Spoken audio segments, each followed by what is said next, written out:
Aujourd'hui, je vais vous parler du film Doctor Strange, sorti en 2016. Attention, spoiler en vue.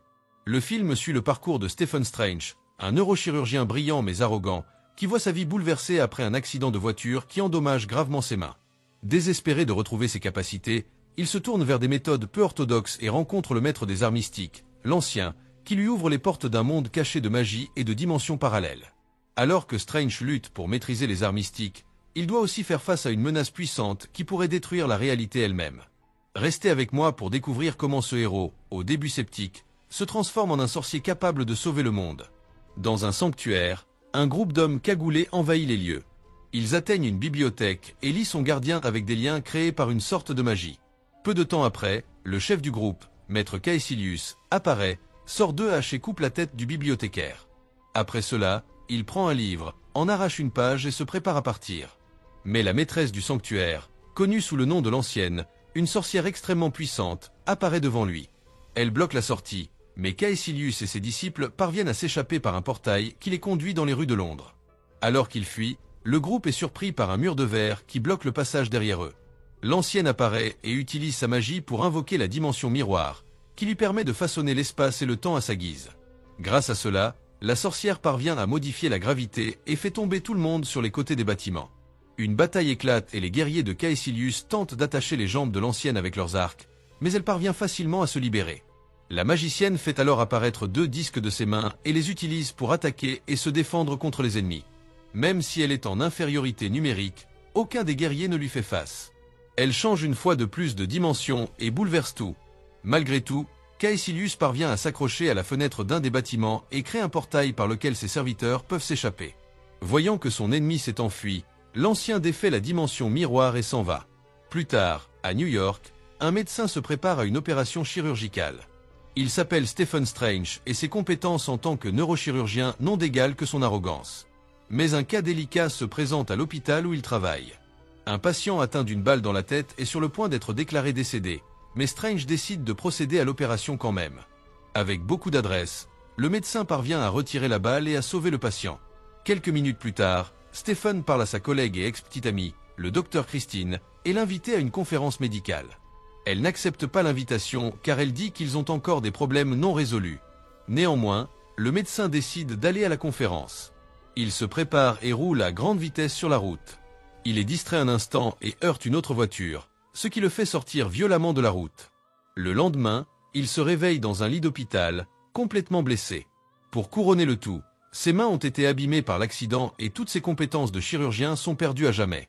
Stephen cherche d'autres méthodes de guérison, mais en vain. Un jour, alors qu'il exerce ses mains, un médecin lui parle d'un patient appelé Pangborn, qui avait perdu toute mobilité de son corps mais qui avait inexplicablement réussi à se guérir. Le médecin prend alors le dossier du patient et part à sa recherche. Plus tard, il le retrouve sur un terrain de basket et lui demande quel traitement il a reçu. L'homme dit qu'après l'accident, on lui a conseillé de se rendre dans un lieu sacré appelé Camartage. C'est là qu'il a appris à guérir son corps à travers les arts mystiques. Avec l'argent qui lui reste, Stephen Strange part à la recherche de cet endroit à Katmandou, au Népal. Lorsqu'il arrive sur place, il pose des questions sur Camartage, et personne ne semble savoir où il se trouve. Mais un homme mystérieux observe tout de loin et commence à le suivre. Stephen est sur le point d'abandonner ses recherches lorsqu'il est encerclé par des bandits qui veulent sa montre. Le docteur tente de résister, mais ses mains sont toujours abîmées et les criminels commencent à l'attaquer. À ce moment-là, l'homme qui le suivait apparaît et renverse l'un des bandits. Les autres tentent de l'attaquer, mais il fait preuve de grande capacité de combat et parvient à les vaincre sans difficulté. Après cela, l'homme mystérieux se présente comme Mordo et emmène Strange à Camartage, un sanctuaire dirigé par le maître ancien One. En entrant, le docteur rencontre l'ancien One, qui lui révèle qu'elle sait tout de lui. Elle poursuit en disant que, grâce à la foi dans les arts mystiques, Stephen pourra retrouver le mouvement de ses mains. Cependant, le docteur est furieux de cette explication et pense que tout cela n'est qu'un canular. Mais à sa grande surprise, l'ancien le frappe d'un coup qui sépare son esprit de son corps. Il parvient à revenir, mais peu de temps après, l'ancien le fait voyager à travers d'innombrables réalités et dimensions autour du multivers. Lorsqu'il revient enfin au sanctuaire, le docteur réalise que tout était réel et demande à l'ancienne de lui apprendre. Cependant, elle refuse et le jette hors du sanctuaire. Désespéré, Stephen passe des heures à supplier qu'on le laisse entrer jusqu'à ce que l'ancienne, convaincue par Mordo, change d'avis. Le lendemain matin, La puissante magicienne commence sa formation aux arts mystiques, qui permettent aux magiciens de créer des sorts en utilisant l'énergie d'autres dimensions. Steven est impressionné et s'efforce d'apprendre. Un soir, il se rend à la bibliothèque pour étudier et rencontre le nouveau gardien des lieux, Wong. Il lui recommande quelques livres, mais le docteur s'intéresse à d'autres qui sont protégés par des chaînes. Wong dit que ce sont des livres que seul un sorcier suprême peut déchiffrer. Néanmoins, Steven en ramasse un et s'aperçoit qu'il manque une page. La bibliothécaire lui explique qu'elle a été volée par Caecilius, un ancien apprenti de l'ancien qui s'est retourné contre elle pour des raisons inconnues. Pendant ce temps, dans une cathédrale, Caecilius utilise la page volée pour lancer un puissant sort. Ses yeux sont ensuite recouverts d'une substance sombre et ses pouvoirs sont amplifiés. Quelques jours plus tard, Strange s'entraîne avec d'autres étudiants à créer des portails avec l'anneau d'accès. Malgré tous ses efforts, le docteur est incapable de les créer et pense que c'est de sa faute. L'ancien lui dit que cela ne dépend pas de son corps, mais de sa foi en lui-même et de la capacité à laisser l'énergie circuler. Elle crée alors un portail et l'utilise pour les emmener au mont Everest. Elle s'en va et le laisse là-bas pour qu'il apprenne sa leçon par lui-même. Malgré un froid extrême et beaucoup d'efforts, Steven parvient à ouvrir un portail vers le sanctuaire. Après cette leçon, le docteur devient de plus en plus habile dans les arts mystiques. L'ancien lui apprend alors la dimension miroir, qui peut être d'une grande aide pour affronter les ennemis sans affecter le monde réel. Le lendemain, Steven commence également son entraînement au combat. Dans la première leçon, Mordo explique les armes magiques appelées reliques et demande à Strange d'en invoquer une en utilisant la magie. Il crée une sorte de lien magique, puis Mordo utilise son bâton pour l'attaquer. Steven parvient à bloquer et contre-attaquer, mais le sorcier expérimenté bondit dans les airs grâce à ses bottes magiques puis le renverse d'un coup de pied. Une fois l'entraînement terminé, Steven se rend à la bibliothèque, mais Wong n'est pas là. Il en profite pour lire l'un des livres de l'ancien et découvre l'œil d'Agamotto, un puissant artefact conservé dans la bibliothèque. Il trouve cet objet, qui a la forme d'un collier. Le docteur la passe autour de son cou et, suivant les enseignements du livre, parvient à invoquer un sort capable de contrôler le temps. Steven utilise cette magie pour récupérer la page volée par Caecilius. Lorsqu'il la lit, il découvre Dormammu, un démon au pouvoir immense. À ce moment-là, Mordo et Wong apparaissent et le réprimandent pour avoir joué avec quelque chose d'aussi puissant que le temps. Même en reconnaissant son erreur, Steven exige de savoir qui est Dormammu dans sa relation avec l'ancien. Wong explique que les anciens magiciens ont créé 3 sanctuaires à Hong Kong, New York et Londres, qui créent ensemble une barrière mystique pour protéger la planète. Par conséquent, les magiciens protègent ces sanctuaires car c'est la seule façon pour eux de garder Dormammu et sa dimension noire loin de ce monde. Steven est abasourdi par cette information, mais soudain le portail du sanctuaire de Londres s'ouvre et son gardien est attaqué par celui. Pour couronner le tout, le sorcier utilise un sort pour faire exploser le lieu, et l'impact pousse Steven à travers le portail qui mène à New York. Le docteur se ressaisit et commence à explorer les lieux à la recherche de la sortie. Il trouve une pièce avec plusieurs reliques, dont une cape volante dans une vitrine. Soudain, Steven entend un bruit provenant du hall principal, et c'est là qu'il trouve le maître du sanctuaire avec celui et ses sbires. Ils s'affrontent et le maître parvient à se défendre, mais sa jambe est coupée. Peu après, celui invoque une lame et le frappe. Face à cela, Strange n'a d'autre choix que de se battre. Les sbires de celui se lancent à l'assaut du docteur, et il invoque une sorte de fouet avec sa magie. Avec cette arme improvisée, il frappe son ennemi et utilise le fouet pour lui lancer des objets. À ce moment-là, Calu fait à nouveau apparaître sa lame et la lance sur Steven, mais il parvient à la dévier avec son fouet. Après cela, Steven court dans un couloir, mais le méchant utilise son pouvoir pour manipuler l'espace et parvient à le piéger. Strange invoque alors des boucliers magiques avec ses mains et les utilise pour bloquer les attaques de son ennemi. Cependant, Calu et ses sbires sont plus habiles et se déplacent autour des murs et du plafond pour désorienter le docteur et le frapper plus facilement. Strange n'abandonne pas. Il invoque à nouveau son fouet et frappe l'un des hommes. Cependant, Calu fait tourner le couloir, ce qui laisse le docteur stupéfait, puis met l'endroit sens dessus-dessous. À ce moment-là, Steven parvient à se retenir et voit qu'au bout du couloir, il y a 3 portails menant à des endroits différents. Le docteur se lève d'un bond et parvient à pousser l'un des guerriers à travers le portail du milieu, qui mène à un désert. Il essaie de fermer le passage, mais est alors frappé par un autre guerrier. Les 2 hommes échangent coups de poing et coups de pied jusqu'à ce que, dans un moment d'inattention, le docteur parvienne à fermer le portail et jette ensuite son ennemi à travers un autre. Il ne reste plus que Calu, qui se prépare au combat en invoquant 2 lames. Cependant, le docteur sait qu'il n'a aucune chance en combat direct et s'enfuit dans la salle des reliques. Lorsqu'il arrive sur place, le méchant l'attaque avec ses lames et ses coups de pied. Strange invoque son fouet, et avec lui, parvient à désarmer son rival. Mais le sorcier est plus habile, et s'appuyant sur l'un des piliers, lui assène un coup de pied tournoyant qui envoie le docteur valser dans les fenêtres du sanctuaire. L'homme se prépare à porter le coup final à Steven jusqu'à ce qu'à sa grande surprise, il soit arrêté par la cape de lévitation. Malgré tout, il parvient à relever Strange et à le faire tomber de l'échelle, mais la cape vole vers le docteur et le sauve. Le combat continue et Steven utilise son fouet pour retirer la lame de Selu, mais il se retire et les deux entrent en collision. Le sorcier essaie alors d'attraper deux haches du mur, mais la cape l'arrête et le dirige vers une étrange armure. Le docteur la ramasse alors et la lance sur Kalu, qui commence à être coincé par cela. Une fois le combat terminé, Strange décide de partir, mais il veut d'abord savoir quels sont les plans du méchant. Il lui dit qu'il veut remettre le monde sous le contrôle de Dormammu car, avec son énergie, le temps ne pourra pas détruire la planète ou les êtres vivants. Il révèle également que l'ancien utilise également l'énergie de la dimension obscure pour rester en vie toutes ces années. Steven est confus, il ne remarque donc pas qu'un des disciples de celui s'approche par derrière et le frappe au cœur avec une lame. Le docteur est gravement blessé et tente de fuir, mais le guerrier le suit et se prépare à l'achever. Heureusement, la cape de lévitation vole vers l'homme, et grâce à cela, Strange parvient à créer un portail qui le conduit à l'hôpital. Là, il rencontre le docteur Christine et lui demande de soigner sa blessure. Au bloc opératoire, Steven perd connaissance, et le médecin s'apprête à lui faire une piqûre pour le réanimer. Soudain, elle est surprise de voir l'esprit du médecin, qui s'est manifesté à travers la dimension astrale. Il profite alors de cet état pour l'aider à appliquer l'injection au bon endroit. Pendant ce temps, le disciple de Selu continue d'être attaqué par la cape, mais parvient à libérer son esprit et traverse ensuite le portail. Lorsqu'il arrive à l'hôpital, il voit l'esprit de Strange, et les deux se lancent dans un deuxième round. Grâce à leur forme astrale, ils sont capables de léviter et de marcher sur les sols et les murs tout en échangeant des coups de poing et des coups de pied l'un contre l'autre. Malgré tous les efforts de Steven, son ennemi le frappe d'un coup de pied rotatif, ce qui provoque un arrêt cardiaque. Le docteur Christine utilise alors le défibrillateur pour le choquer, ce qui, à la surprise de Strange, fait que son esprit émet une charge d'énergie qui repousse le méchant. Il demande alors au médecin de recommencer, mais avec une tension plus élevée. Elle le fait et Steven émet une immense charge d'énergie qui détruit l'âme de son ennemi.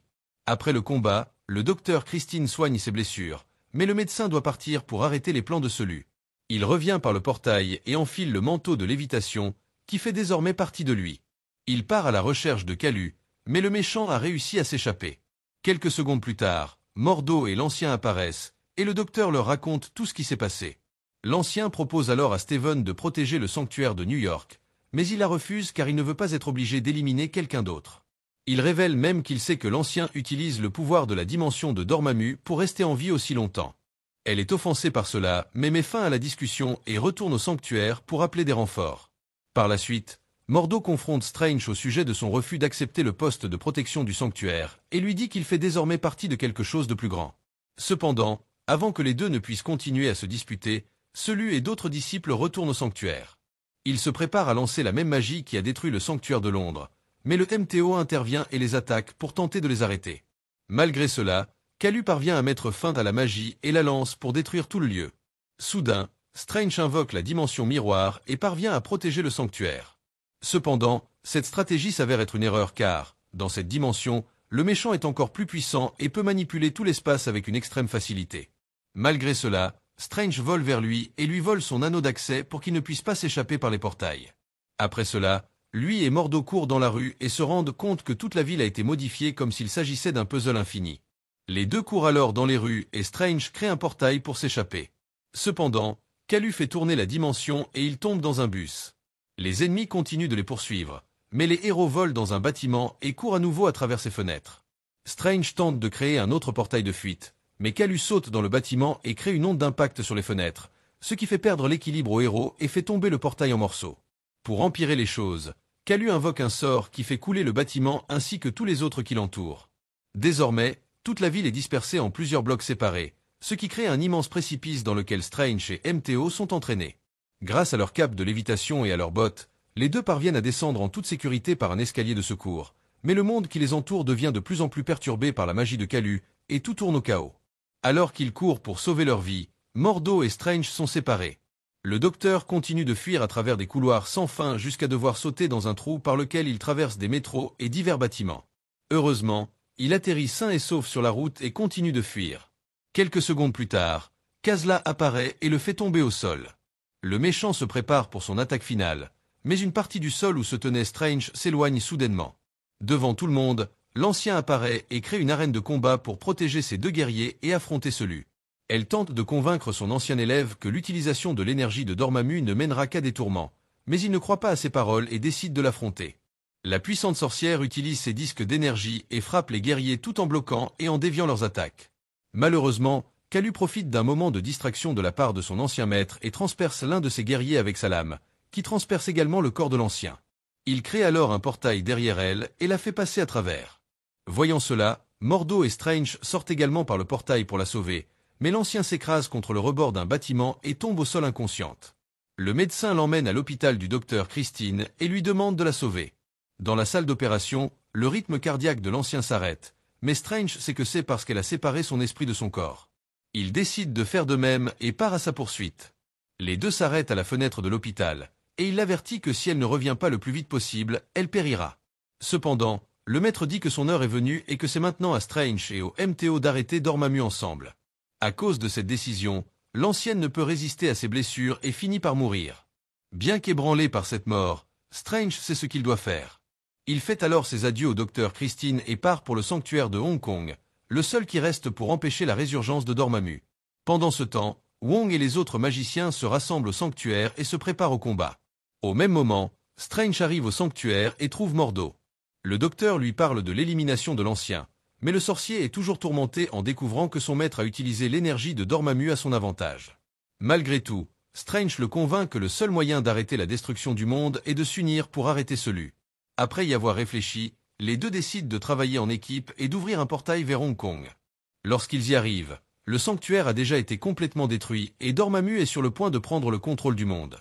À ce moment-là, Keza remarque l'arrivée des deux magiciens et se lance à leur attaque. Mais Strange a encore une carte dans sa manche, et avec l'œil des motos, il utilise la magie du contrôle du temps.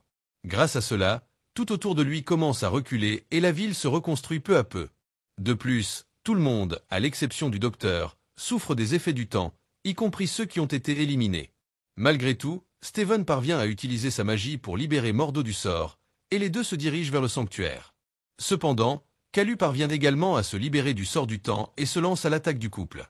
Il utilise ses coups contre Strange, qui parvient à utiliser la reconstruction de l'environnement à son avantage et se défend contre les attaques avec des blocs de béton et des voitures en mouvement. Pendant ce temps, Mordo affronte l'un des disciples de Kalu et profite du fait qu'un des bâtiments est en cours de reconstruction pour l'escalader. De là-haut, le sorcier combat son ennemi, utilise sa relique pour la jeter dans un bâtiment et la laisse piéger. Quelques secondes plus tard, Strange et Kalu continuent de s'attaquer. Heureusement, Mordo apparaît pour aider et jette le méchant dans un mur détruit, qui se reconstruit et le laisse piéger à l'intérieur. Le sort continue son effet de retournement du temps, et soudain Strange voit le corps sans vie de Wong transpercé par une barre de fer. Heureusement, la restauration du temps annule cet événement, et peu de temps après, le docteur utilise sa magie pour le libérer du sort. N'ayant pas de temps à perdre, les trois courent pour sauver le sanctuaire, mais Keza parvient à se libérer et lance une vague d'énergie au sol. Cette attaque touche Steven, et sa magie est annulée, provoquant l'arrêt du temps pour de bon. Les trois se préparent alors à affronter Kalia une dernière fois, mais le docteur se rend compte qu'il n'y a qu'une seule façon d'en finir. Il s'envole alors vers la dimension obscure à la recherche de Dormammu. Lorsqu'il y arrive, il jette un sort sur son bras et rencontre la puissante entité qui se trouve devant lui. Le magicien dit qu'il est venu pour négocier, mais Dormammu ne veut pas négocier et lui lance plusieurs pierres. Le sorcier parvient à invoquer des disques protecteurs pour se défendre, mais le grand chef tire une décharge d'énergie de sa bouche qui le désintègre complètement. Cependant, quelques secondes plus tard, Steven apparaît et demande à nouveau à négocier. Cela laisse Dormammu confus, mais Steven explique qu'il a créé une magie de boucle temporelle, et grâce à cela, le temps remontera à jamais. En apprenant cela, le méchant devient furieux et attaque le magicien de toutes les manières possibles. Cependant, ses efforts sont vains et le docteur revient à chaque fois. N'ayant pas d'autre choix, Dormammu décide d'accepter le marché. Le docteur propose alors à l'entité d'emmener ses disciples et de laisser la Terre tranquille, en disant que la boucle temporelle prendra fin. Le méchant tient parole, et Strange revient donc sur Terre au moment où Kalu s'apprête à les attaquer. Cependant, comme convenu, les méchants sont aspirés par Dormammu, et la planète est sauvée. Steven utilise alors à nouveau le sortilège temporel pour tout ramener au début, reconstruisant la ville de Hong Kong et son sanctuaire. Tout s'est bien terminé, mais Mordo a décidé de partir car il ne pouvait pas accepter le fait que l'ancien, celui et Strange lui-même ait désobéi à l'ordre naturel et aux règles pour gagner. Plus tard, de retour au sanctuaire, Strange garde l'œil d'Agamotto, et Wong lui dit qu'il vaut mieux le garder, car cet objet n'est rien de moins qu'une pierre d'infinité. Les deux traversent ensuite le portail menant au sanctuaire de New York. Là, Stephen Strange, avec sa fidèle cape de lévitation, accepte la responsabilité de devenir le sorcier protecteur de la Terre. Plus tard, le Docteur Strange reçoit la visite de Thor, le dieu du tonnerre, au sanctuaire. Les deux parlent de la disparition d'Odin, et le sorcier promet de l'aider à retrouver son père. Au loin, un homme cagoulé entre dans un atelier et rencontre Pangborn, le patient qui a parlé à Steven de camartage. Lorsqu'ils se rencontrent, le gars révèle qu'il est Mordo, et il accuse Pangborn de manipuler la nature en utilisant la magie pour soigner ses blessures. Pangborn essaie de se défendre, mais Mordo l'attaque et aspire la magie qu'il a soignée, le laissant incapable de bouger à nouveau ses jambes. Il demande pourquoi Mordo a fait ça, et l'homme lui dit que le problème avec le monde est qu'il y a trop de sorciers et qu'il faut les éliminer. Alors, qu'avez-vous pensé de ce film? Laissez-le dans les commentaires ci-dessous, et si vous aimez la vidéo, aimez et abonnez-vous pour plus de résumés de films. À la prochaine!